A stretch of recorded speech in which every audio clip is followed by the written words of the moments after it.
रायपुर से वो जाएंगे बस्तर। तो बिल्कुल बस्तर में वो बस्तर दशहरा में भी वो शामिल होंगे और इसीलिए तैयारियां जोरों पर है। मां दंतेश्वरी मंदिर में पूजा भी करेंगे अमित शाह। ये दौरा बेहद खास है अमित शाह का। छत्तीसगढ़ का रायपुर से जगदलपुर जा रहे हैं अमित शाह और बस्तर दशहरा में शामिल होंगे। मां दंतेश्वरी के दर्शन करेंगे सबसे पहले और उसके बाद आगे कार्यक्रमों में वो शामिल होंगे। तो बहुत ही ज्यादा खास ये दौरा अमित शाह का, बस्तर दशहरा में शामिल होंगे। बस्तर रवाना हो रहे हैं। मां दंतेश्वरी के दर्शन करने के साथ ही अलग अलग कार्यक्रमों में शामिल होने का सिलसिला शुरू होगा गृह मंत्री अमित शाह का।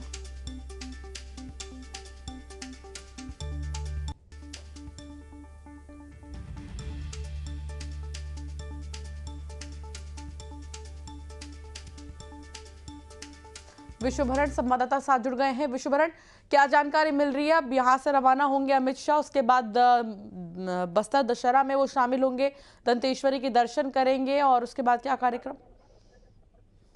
जी बिल्कुल अंशिका, रायपुर एयरपोर्ट पर केंद्रीय गृह मंत्री अमित शाह पहुंच चुके हैं। उनके साथ मुख्यमंत्री विष्णुदेव साय और प्रदेश के गृह मंत्री विजय शर्मा भी यहां पर पहुंच चुके हैं और थोड़ी देर बाद यहां से उड़ान भरेंगे। उसके बाद जगदलपुर जाएंगे। जगदलपुर में आज बहुत से उनके कार्यक्रम हैं। सबसे खास कार्यक्रम जो है वो मुरिया दरबार में शामिल होने का है और वहां पर जो है वो शामिल होंगे। इसके अलावा जो नक्सल ऑपरेशन से संबंधित जो गतिविधियां चल रही हैं उसको लेकर जो है वो एक बैठक करेंगे और वहां के स्थानीय लोगों से और वहां के जो स्थानीय नेता हैं, स्थानीय ग्रामीण हैं, उनसे जो है वो चर्चा करेंगे। और लगातार जो है बस्तर का दौरा केंद्रीय गृह मंत्री अमित शाह करते रहे हैं और आज फिर से उनको मुरिया दरबार में शामिल होने के लिए निमंत्रण दिया गया था, जिसको उन्होंने जो सहर्ष स्वीकार किया था और आज मुरिया दरबार की जो पूरी प्रोसेस है उसमें जो है वो शामिल होंगे। और बस्तर दशहरा जो विश्व प्रसिद्ध दशहरा है, जो 75 दिनों तक चलता है, उसकी जो लास्ट रस्म होती है वो मुरिया दरबार होती है और उसी दरबार में शामिल होने के लिए केंद्रीय गृह मंत्री अमित शाह यहाँ राजधानी के रायपुर एयरपोर्ट पहुंच चुके हैं और थोड़ी ही देर में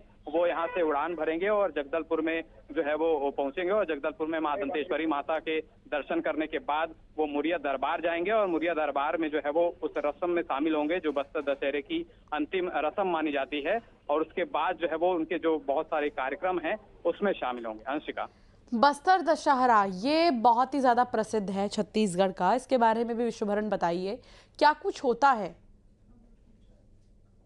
देखिए, मुरिया दरबार जो है एक तरह से जब राजाओं का दौर होता था तब जो प्रजा है वो राजा के सामने जाकर अपनी जो है वो समस्याएं बताती थी, उनकी मांगे बताती थी और उसी की तरह अब राजा तो नहीं रह गए लेकिन मुरिया दरबार की प्रथा आज भी निभाई जाती है और जो प्रशासन के तमाम बड़े अधिकारी होते हैं, मुख्यमंत्री होते हैं, जनता उनको अपनी समस्याएं सुनाती है, उनको अपनी मांगे बताती है, उसके बाद उन पर जो है वो निराकरण किया जाता है। तो पूरी जो प्रक्रिया है वो जो है वो आदिकाल से चली आती रही है और उसके बाद जो है वो आज भी उसको जो है वो निभाया जाता है और उसी मुरिया दरबार में शामिल होने के लिए केंद्रीय गृह मंत्री अमित शाह राजधानी रायपुर पहुंच चुके हैं और यहाँ से थोड़ी ही देर में जगदलपुर के लिए रवाना होंगे और मुरिया दरबार में शामिल होंगे। जी, अभी हाल ही में एक नक्सलियों के खिलाफ अभियान जो है चलाया जा रहा है, उसके खास समिट में गृह मंत्री अमित शाह की तरफ से कहा गया था कि नक्सली अब चिट्ठी लिख रहे हैं और कह रहे हैं कि सीज फायर कर लो, यानी कि युद्ध विराम कर लो। लेकिन युद्ध विराम ऐसे नहीं होगा, हथियार डालना पड़ेगा, उसके बाद ही जो है नक्सलवाद को जड़ से खत्म किया जा सकता है या फिर नक्सली सरेंडर करें। इस समिट के बाद अमित शाह का छत्तीसगढ़ का दौरा विश्व कैसे देखा जाए इसे, और आज इस पर भी चर्चा होनी है। जी बिल्कुल, कुछ दिन पहले केंद्रीय गृह मंत्री अमित शाह ने सीज फायर को लेकर एक साफ बयान दिया था कि नक्सलियों जो लगातार लेटर लिख रहे हैं, पर्चा लिख रहे हैं, उसके जरिए जो है वो सीज फायर की मांग कर रहे थे। लेकिन सीज फायर को लेकर जो है वो साफ कह दिया है केंद्रीय गृह मंत्री अमित शाह ने कि सीज फायर किसी भी हाल में नहीं होगा। नक्सली अगर सरेंडर करते हैं तो रेड कॉर्पेट बिछाकर उनका स्वागत किया जाएगा, लेकिन अगर वो सरेंडर नहीं करेंगे तो गोली का जवाब गोली से दिया जाएगा। उन्होंने साफ कह दिया था कि सीज फायर नहीं होगा और जो ऑपरेशन है वो लगातार जारी होंगे और इसी का जो है असर देखा जा सकता है कि पिछले दिनों 103 की बड़ी संख्या में जो नक्सली हैं उन्होंने सरेंडर किया है। उनमें से 49 नक्सली ऐसे थे जिनमें 1 करोड़ से ज्यादा का इनाम भी था और लगातार जो है वो कार्रवाई हो रही है, लगातार सरेंडर भी हो रहे हैं। मुठभेड़ में भी अभी 3 नक्सली जो है वो मारे गए थे। तो लगातार जो है कार्रवाई वो लगातार जारी है और उसके बाद सरेंडर भी जो है वो बड़ी संख्या में देखने को मिल रहे हैं।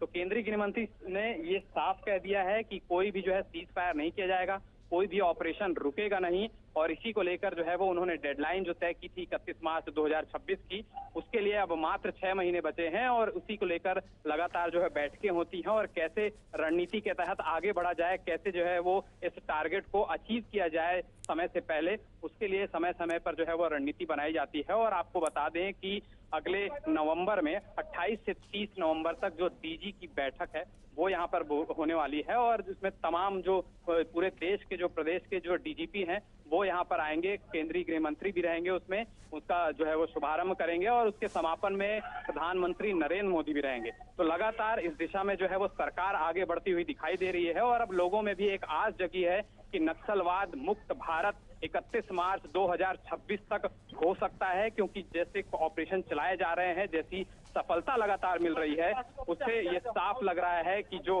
डेडलाइन तय की गई है नक्सल उन्मूलन की, वो जो है वो पा सकती है सरकार। क्योंकि लगातार जो है वो अगर कुछ पिछले सालों की बात करें तो पिछले 1 साल का जो आंकड़ा केंद्रीय गृह मंत्री अमित शाह ने दिया था 2024 में, जब से बीजेपी की सरकार छत्तीसगढ़ में बनी थी, तो 290 नक्सली जो है वो मार गिराए गए थे। उसके अलावा जो है वो 1000 से ज्यादा नक्सली जो है सरेंडर किए हैं। तो लगातार जो है वो सरकार इस दिशा में आगे बढ़ रही है, उनको सफलता भी मिल रही है। इसी की रणनीति बनाने के लिए भी आज वो यहाँ पहुंचे हैं और इस पर भी बात जरूर होगी। अंशिका, बहुत शुक्रिया विश्व जानकारी साझा करने के लिए।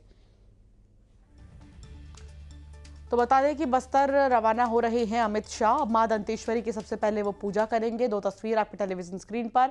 रायपुर से अमित शाह रवाना हो रहे हैं और फिर मुरिया दरबार में वो शामिल होंगे, जिसे बस्तर दशहरा के तौर पर जाना जाता है। और यहाँ पर दरबार लगाया जाएगा, लोग आते हैं और अपने मुखिया से, अपने राजा से सीधे बातचीत करते हैं। खबरों में आगे बढ़ेंगे। जबलपुर के कांचघर चौक में दशहरा चल समारोह में उस समय हड़कंप मच गया जब कांग्रेस और बीजेपी नेताओं के समर्थकों में ही भिड़ंत हो गई। इस दौरान 2 गुटों के बीच हवाई फायरिंग भी हुई है। कांचघर चौक पर बीजेपी नेता अंचल सोनकर और कांग्रेस नेता लखन घनघोरिया समर्थकों के बीच मंच संचालन के दौरान आपस में ही कहासुनी हुई और फिर भिड़ंत के दौरान हवाई फायरिंग होने लगी। हवाई फायरिंग के बाद थोड़ी देर के लिए यहाँ पर भगदड़ मच गई। देखा जा सकता है तस्वीरें, आपस में ही बीजेपी और कांग्रेस के जो समर्थक है वो भिड़ गए, जिसके बाद यहाँ फायरिंग भी हुई। पवन पटेल संवाददाता साथ जुड़ गए हैं। पवन, किस बात को लेकर बात बिगड़ी यहाँ?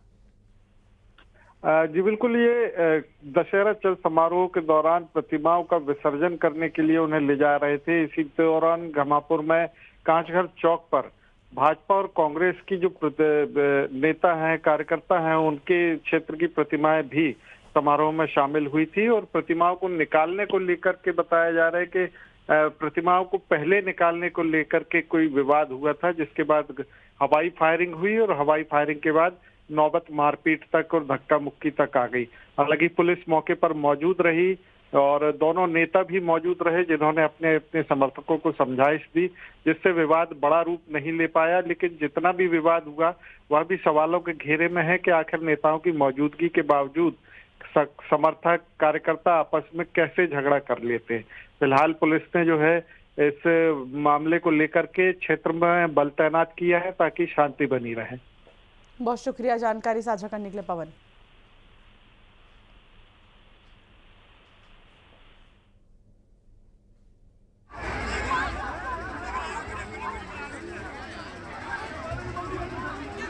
ताबड़तोड़ फायरिंग हुई है, भगदड़ मच गई है। ये कांग्रेस और बीजेपी के कार्यकर्ता है, समर्थक है, जिनके बीच में कहासुनी हुई और उसके बाद देखिए किस तरह मारपीट, भगदड़, यहाँ पर भगदड़ जैसी स्थिति बन गई। लखन घनघोरिया और अंचल सोनकर के समर्थक आपस में भिड़ गए।